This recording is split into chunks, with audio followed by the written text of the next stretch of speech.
Idol to ah. Idol, ano nangyari dyan?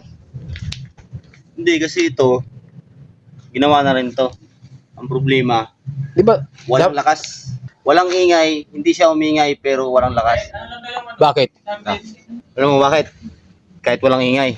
Bakit? Ano bang posibleng dahilan? Alam mo naman. Nakita mo yan? Ay, laki ng tama, ano? Ayun, tama. Pero bakit umaandar? Umaandar siya, hindi siya iingay. Alam mo kung bakit hindi siya umingay? Bakit? Hindi pa bumigay yung roller sa rocker arm. Kasi kung bibigay itong roller sa rocker arm, ito, gaganon-ganon, di ba? Kakaliwa-kaliwa. Yun yung magsasani ng ingay. Pero once na hindi pa siya bumigay yung roller ng rocker arm, tapos ito lang ang malalim. Tingnan nyo ah. Tutukod pa rin kasi siya dyan. Tukod pa rin siya dyan oh. Di ba? Tukod siya, wala siyang magiging gap. Ayan, tukod pa rin siya eh. Oo, ano? Tukod pa rin siya. Shoot na shoot siya dito sa pinaka sira nung cams. Kaya kahit anong gawin mo dito, kahit magpa-rim up ka dito, kahit magpa-racing ka pa ng clutch lining, kung ano-ano nang paggagawin mo, hindi talaga lalakas. Kasi may problema yung cams. Kaya isa to sa dahilan kung bakit nawalan din ng lakas. Pagka-tune up ka, di ba, pag napapansin mo, pagka mababa or mataas na masyadong clearance, yung motor natin malamya na rin. Ganon din ito. Ba't nagkaganyan? Ano bang dahilan yan? Ang nangyayari lang ito, lalo na sa mga NS160, NS150, familiar na sa atin lagi ang problema nito. Alam niyo ba kung bakit ganun mga idol? Nakikita niyo yung itsura ng makina? Yung kulay. Tama mo, brown. Di ba? Sobrang dumi.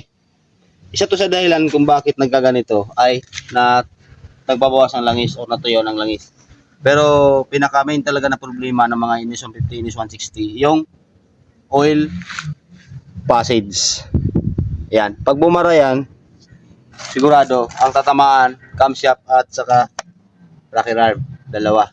Kasi ito nga, actually, bago to eh. Dalawa na to eh. Kaya lang, nagpalit sila ng rocker arm kasi rocker arm ang nasira. Ngayon, hindi nila alam may tama to. So, kaya ang nangyari, baklas ulit na naman. Baklas na naman, di ba? Kaya lagi natin sinasabi sa iba, yung langis bantayan nyo. Pag once na nag-top overall kayo, ito, basic tips lang. Once na mag-top overall kayo ng mga NS150, NS160, hanggat maaari, tanggalin nyo itong oil passage. Tatanggalin nyo itong oil passage, tatanggalin nyo itong oil pressure switch. Bubugaan nyo yan ng hangin, palabas. Bubugaan nyo rin ng hangin, papunta dito, baliktaran. Para in case na ibalik nyo na siya, sigurado kayo na walang nakabara nito sa loob. Kasi ito, hindi natin nasasabi na may nakabara pa to sa loob. Pag pressure ng langis, nandyan lang yung bara na maliit, naglalaro-laro lang. Why? May time siya na babara, may time siya na matatanggal sa bara. Kaya ganun ang nangyari. Ang langis ay mahina. Kaya sira lagi ang rocker arm sa camshaft. Okay, so lagi nyong babantayan. Pag NS150, NS160, sure ball yan. Yan ang madalas na problema niya. Okay, so sana nakabigay ng idea, no? Walang lakas. 60 lang ang takbo nito. Diba? Dahil doon.